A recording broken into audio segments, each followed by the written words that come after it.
Request it, I'll do it when I can get to it.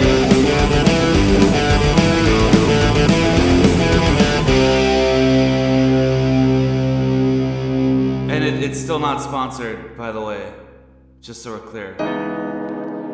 I've had quite a few people ask for my thoughts on the FujiFilm GA645Zi, the medium format point-and-shoot camera. To me, it's a flawed masterpiece. Stick with me for a few and I'll tell you about a very special camera. Before we jump into this, let's make sure you load in that 120 film and pull it across the subscribe button and then advance the film by hitting the little bell icon. And like it, hey, you know, help me. Please. The FujiFilm GA645Zi is a beautiful medium format point-and-shoot camera. Now you guys know I love point-and-shoot cameras, so it should be no surprise that I have a ton of love for this camera, even though it wasn't with me for a very long time. But more on that later, and it wasn't my fault this time. It's an amazingly unique camera that can give you a really special medium format shooting experience. But that unique experience comes with a fairly significant risk. Before we jump into that negative stuff, let's talk about the good stuff, the important stuff, the photos.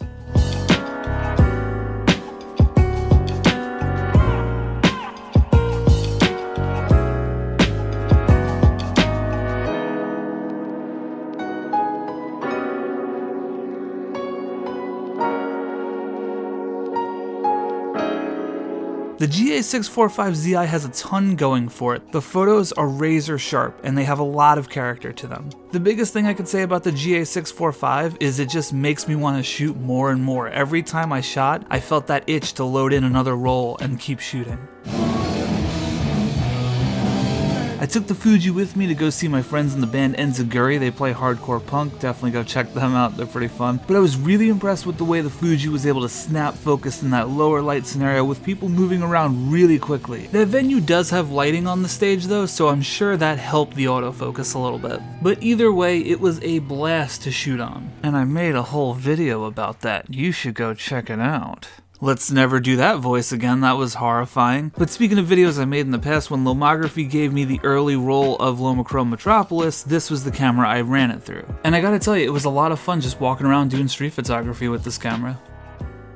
There's no simpler way to put it. It's a medium format point and shoot camera. It's gonna give you that point and shoot aesthetic, but it's in a class of its own. I mean, do you guys know of any other medium format point and shoot cameras? Cause, no, I mean like genuinely, tell me if there are. Because I don't know any others. I think a lot of the aesthetic has to do with the flash. It's pretty powerful, it can light up a room, and it's not going to ruin your skin tones. You're not going to have washed out people. You're going to have some really nice portraits. The GA645 is pretty much a portrait beast, to be honest with you. I really love how the portraits look. But the other real benefit to shooting on this camera is the resolution. It almost feels weird saying resolution in this context because I don't know, my brain just always goes to digital. But I feel like the 645 format is a great place to start if you're jumping up from 35mm. It's exactly what I did. You still get 15 to 16 shots per roll. I actually usually got 16 shots per roll on the GA645. The only thing you got to keep in mind about that is you are going to get that start of the roll kind of look where things are a little bit cut off and burnt. Which if you're cool with that look or you're going out of your way to achieve that look, I mean, here it is. But really, having that amount of photos lets you screw around a bit more like you would have on 35mm, and it lets you screw around way more than if you were shooting 6x7, where you'd only get 10 shots per roll. If you're not following me, here's a nice little graphic on screen. So 35mm obviously is the smallest, 645 is the next step up, then you get to 6x7 and 6x9 and so on and so on. The bigger the negative, the less shots per roll. The GA645 works really well in that sort of flow state. If you shoot in aperture priority or program mode, you can really just focus on composing and shooting. It's like I said, point and shoot. 35mm point and shoot cameras are a dime a dozen. Okay, not all of them. But like I said, finding a medium format point and shoot is no simple task. The GA645 checks a lot of the boxes that you would want though. It has a pretty damn sharp zoom lens. It has autofocus, it feels good in the hands, it's got a nice weight to it. but it's not perfect. In the ease of use department is where some of the issues with this camera start to pop up. The menu and controls are really not the best. In fact, if you're trying to manual focus, you're gonna see just how finicky this camera can be. If you choose to go manual, you use this flicky, switchy boy here to control your focus, which, I mean, it works, but damn, I am just not a fan of it at all. It's weird. I just kind of fail to see how this is better than like a focusing ring. Spoiler alert, it's not. And hey, if using this switch to focus works for you and you're good at zone focusing, hell yeah, enjoy it. It's just personally not something I'm a fan of. The GA645 is designed to be simple, and it only has a few buttons on it. But with that philosophy in mind, you have only a few buttons to control everything. And that's why I think the bulk of the people I know who have used this camera or own this camera, and I'm in this camp as well, tend to spend a lot of time on aperture priority or program mode.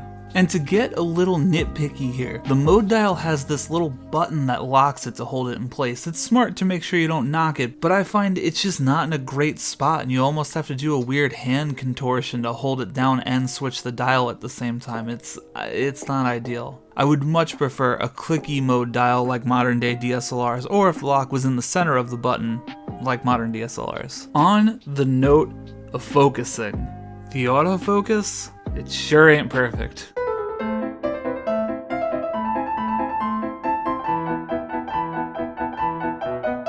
I will say there were a lot of scenarios where I was pretty impressed with the autofocus, but keep in mind this is a camera that came out in 1998, so you really can't expect current day autofocus performance out of it. In my experience, I've found the autofocus performance definitely suffers in lower light scenarios. Like this venue is certainly darker than the other one and it doesn't have the same kind of stage lighting. It's kind of understandable, but then there are some other times where it's just like, what's going on?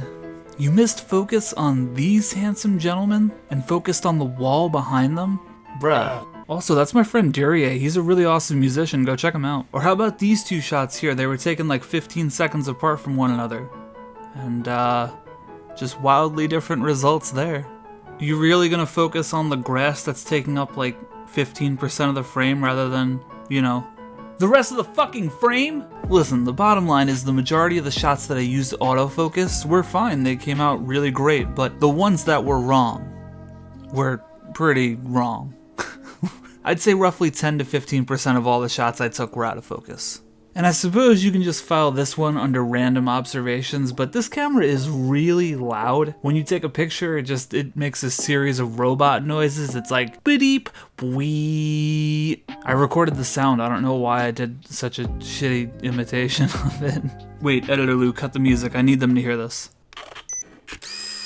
You know what? I didn't do that bad. Beep, wee. Also, when the camera winds up film when you first put it in, whew, that's a sound.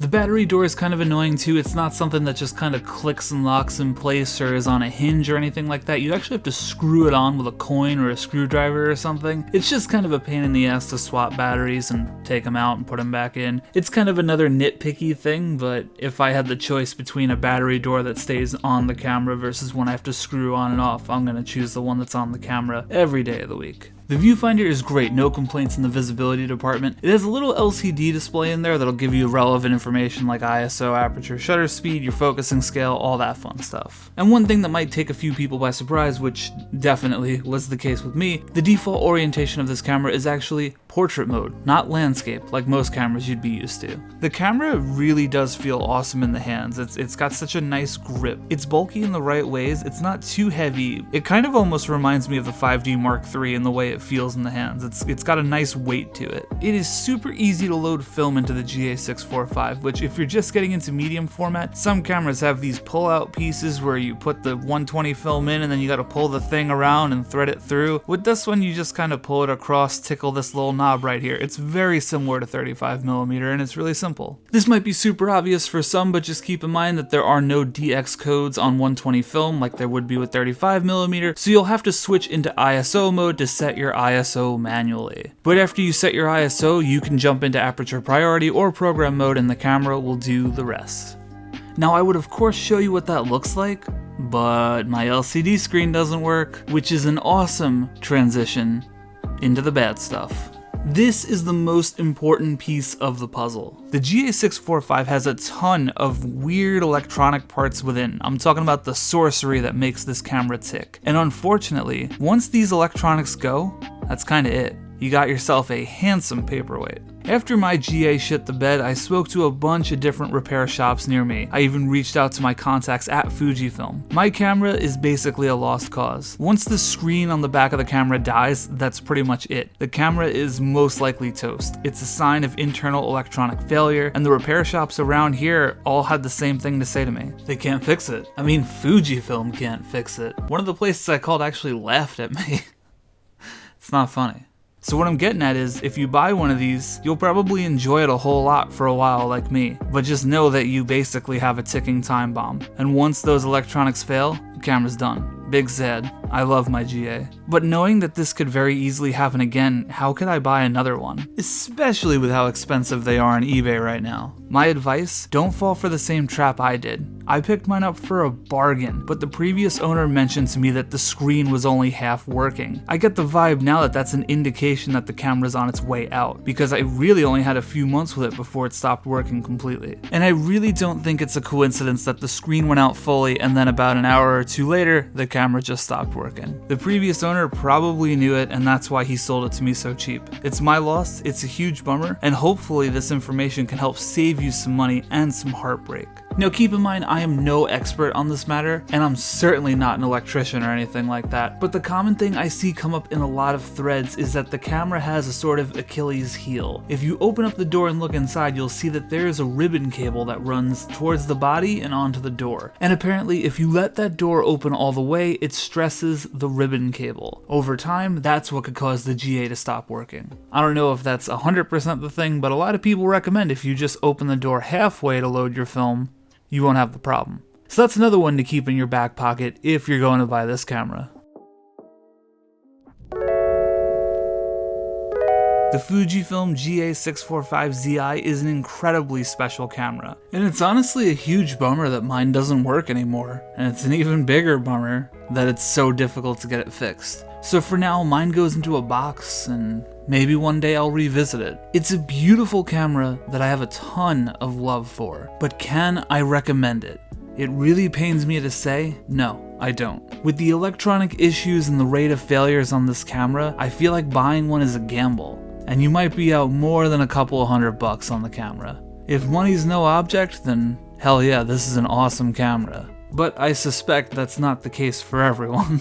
Like this guy. Unfortunately, I'm really good at making money in Animal Crossing, but not so much in real life. There are plenty of other medium format options out there that are just as good of a camera, that cost way less, and are way more reliable. But there's absolutely something to be said for this point-and-shoot portrait beast, the FujiFilm GA645Zi, perhaps one of the most unique medium format cameras I've ever used.